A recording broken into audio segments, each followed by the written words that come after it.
Hey, salut mes petites ficas, j'espère que vous allez bien. Alors aujourd'hui dans la série des vidéos fait à la maison pour pas cher caméra à l'épaule, ou plutôt hashtag j'ai pas d'argent pour m'acheter une bonne caméra, je vous propose tout simplement de venir avec moi en touriste à Miyajima.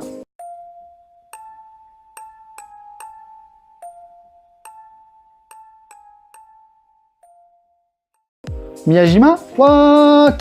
Itsukushima, ou plus connu sous le nom de Miyajima, est une île dans la mer intérieure de Seto, située pas très loin d'Hiroshima. Elle est très connue à l'étranger pour son fameux tori immergé que l'on voit sur beaucoup de photos dès que l'on parle du Japon, mais ce que beaucoup ignorent, c'est qu'elle a 3 autres particularités qui valent vraiment le détour. La première, c'est qu'il y a sur l'île énormément de daims sauvages qui n'ont pas peur des humains. C'est sympa, mais si vous avez déjà été à Nara, vous connaissez. Si c'est pas le cas, c'est vraiment une activité qui vaut le détour. La deuxième, ce sont ces temples magnifiques situés en bord de mer ou dans les montagnes en pleine nature avec cette ambiance si particulière. L'île d'Itsukushima est considérée par la religion shintoïste comme une île sacrée. Il n'y a ni cimetière ni maternité sur l'île car ce statut interdit que l'on y naisse ou que l'on y meure. Bien entendu, ce statut interdit aussi que l'on coupe des arbres, ce qui nous amène à la 3e particularité de cette île. Sa nature abondante et préservée.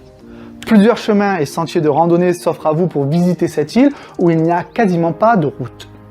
L'île abrite la petite ville de Miyajima-sho et est très connue pour ses parcs à la nature abondante et variée, tels que ces fameux érables du parc Momiji-dani, ou encore les sakuras ou les grands sapins du parc Otomo. Bref, une nature omniprésente, dense et variée qui donne des paysages à couper le souffle. En vous rendant sur le point culminant de l'île, le mont Misen, par téléphérique ou bien par un des nombreux chemins de rando qui y mènent, vous pourrez admirer la forêt luxuriante et les magnifiques plages de l'île. Magnifiques plages où vous pourrez bien sûr vous baigner en été et qui contient camping et bungalow à louer pour ceux que le prix des ryokan, parfois un petit peu cher, peut rebuter pour passer la nuit sur l'île. Mais il suffit de vous conter les merveilles de cette île, vous êtes là pour regarder une vidéo médiocre avec des vannes douteuses, comme une sortie entre potes un lendemain d'apéro torchon chiffon carpette. Alors là on est sur Miyajima, il fait beau, il fait chaud, le célèbre tori, d'accord. Alors pour l'instant, les touristes arrivent à peine parce que il est tôt, il est très tôt. Et si vous arrivez sur l'île avant 9 h, vous pouvez visiter une île presque vide, quoi. Ça c'est vraiment cool. Je filme le cerf au bord de l'eau. En fait, c'est pour montrer que c'est assez vide à cette heure-ci.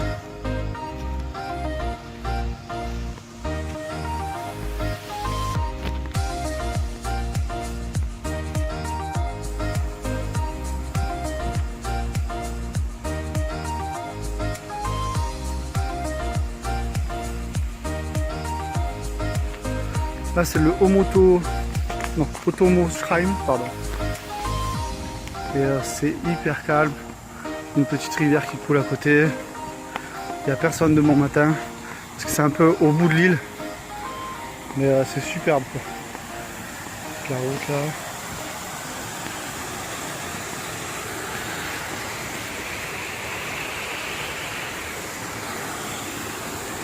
Avec les daims.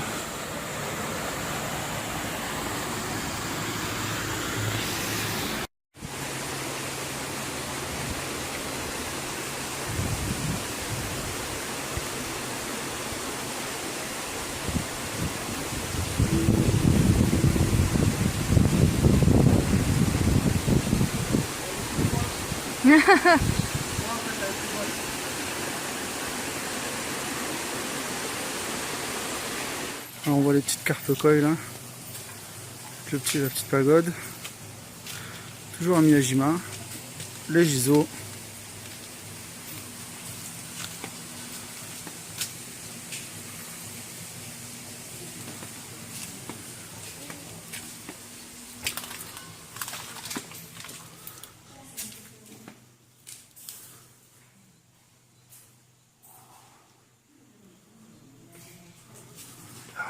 Du mal à faire le point parce qu'il n'y a pas beaucoup de lumière.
Donc déjà là, il est 11 h.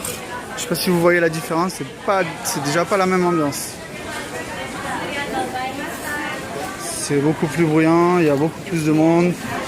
Donc mon conseil, si vous venez à Miyajima, venez très tôt le matin. C'est assez simple si vous logez à Hiroshima, il suffit de prendre le tram très tôt jusqu'à la station JR. Alors c'est sûr que si vous avez les JR Pass, ça va vous coûter un peu d'argent, mais le tram en même temps c'est 180 yens. Donc vous prenez le tram jusqu'à Hiroshima Station. Ensuite vous prenez le JR qui est avec votre JR Pass, c'est gratuit jusqu'à Miyajimaguchi. Et enfin vous prenez le ferry JR qui commence très tôt le matin. Et vous pouvez profiter d'un Miyajima sans les touristes, parce que là on voit pas bien, mais je vous assure qu'il y a du monde. Voilà, et vraiment Miyajima ça vaut le coup. Alors une demi-journée ça vous suffit à peine à effleurer un petit peu Miyajima, franchement. Vous pouvez faire quelques temples et puis une petite balade, mais si vous voulez vraiment profiter, je pense que le mieux c'est d'y passer la nuit. C'est vrai que c'est un peu cher, les ryokans sont vraiment chers, mais si vous devez vraiment prendre un ryokan au Japon, juste un, je pense que Miyajima est un bon choix, parce que la nuit il y a beaucoup moins de touristes, vous pouvez vous balader, faire les randos, et pour ceux qui aiment vraiment la nature et les randos, 2 jours, il y a pas mal de chemins de rando, 2 jours c'est pas mal.